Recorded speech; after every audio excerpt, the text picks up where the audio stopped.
Your First Alert Storm Team forecast.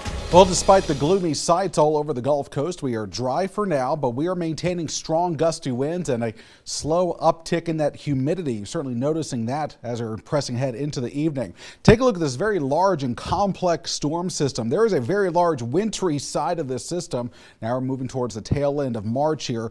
As heavier snows falling from northern Minnesota down through western Kansas, down to the Texas panhandle as well. But again, in the warm, unstable environment here, we've developed some strong thunderstorms. No active severe weather warnings yet, but the red boxes indicate the potential for tornadoes across Louisiana. And we believe as this batch of storms starts to roll into Mississippi and as we start moving through the evening, the environment will become even more conducive tonight for the development of tornadoes.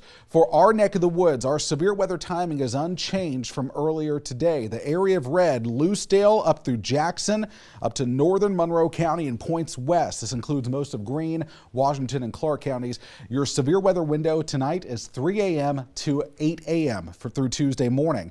Mobile, parts of Fairhope, southern Mobile County, up I-65, that orange shaded area. The severe weather window would be 5 a.m. to 10 a.m. And of course, as always, southern Baldwin County, northwest Florida, you'll be the last ones to deal with these strong thunderstorms.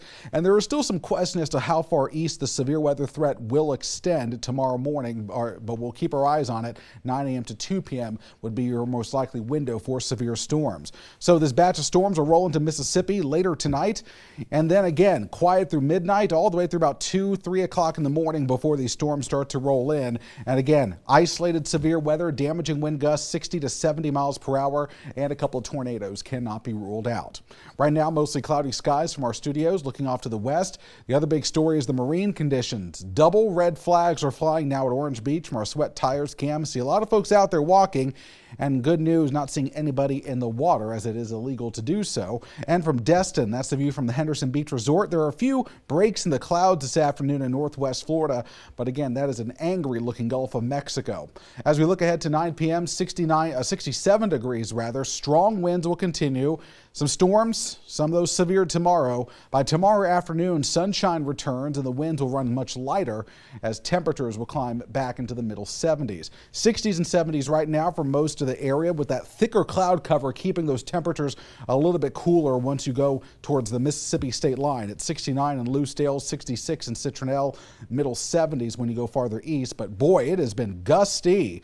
Strong winds, 47 mile per hour gusts just recorded at Molino, 39 mile an hour wind there in Bruton, 42 in Citronelle. So some strong winds helping to drag in some of that moisture. The dew points are continuing to climb over our area, now in the middle 60s at the coast and now starting to spread inland. The good news is once we get through this batch of thunderstorms tomorrow morning, we're going to enter into a fairly long streak of quiet weather through the rest of the week with one cold front passing through. That drier air will begin to work its way in. So this is a pretty good looking forecast once we get beyond tomorrow. 75 for a high Wednesday, cooler on Thursday, high of 70 with lows dipping into the 40s. And then it all starts to approach Easter there. Sunday looking good. Sunny, 78 with some sunshine. High temperatures approaching 80 1 week from today.